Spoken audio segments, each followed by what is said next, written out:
உத்தரப்பிரதேசத்தில் பாரதிய ஜனதாவைச் சேர்ந்த மேலும் ஒரு தலைவர் சுடப்பட்டார்.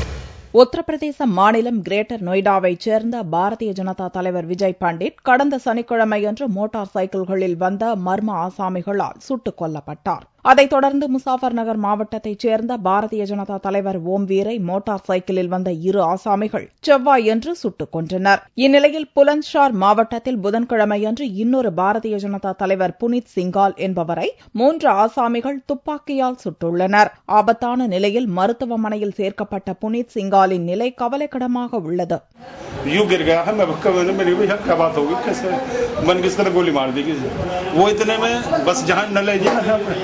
बंडल पे आके वो उतने मोटरसाइकिल पे बैठकर 3 जने काली सी टी शर्ट पहने हुए हैं वो. சனிக்கிழமை துவங்கி புதன்கிழமைக்குள் 3 தலைவர்கள் சுடப்பட்டது, அதுவும் ஒரே பாணியில் மோட்டார் சைக்கிள் ஆசாமிகளால் சுடப்பட்டிருப்பது உத்தரப்பிரதேச பாரதிய ஜனதா தலைவர்களை அதிர்ச்சியடைய வைத்துள்ளது. இதற்கிடையே முசாஃபர் நகர் மாவட்டம் புகானா என்ற பகுதியில் முன் விரோதம் காரணமாக ஏற்பட்ட கலவரத்தில் சிலர் துப்பாக்கியால் சுட்டனர். இதில் 2 பலியானதாக மாவட்ட போலீஸ் அதிகாரிகள் தெரிவித்தனர். இச்சம்பவத்தை தொடர்ந்து அங்கு அதிக அளவில் போலீசார் வரவழைக்கப்பட்டு பாதுகாப்பு பலப்படுத்தப்பட்டுள்ளது.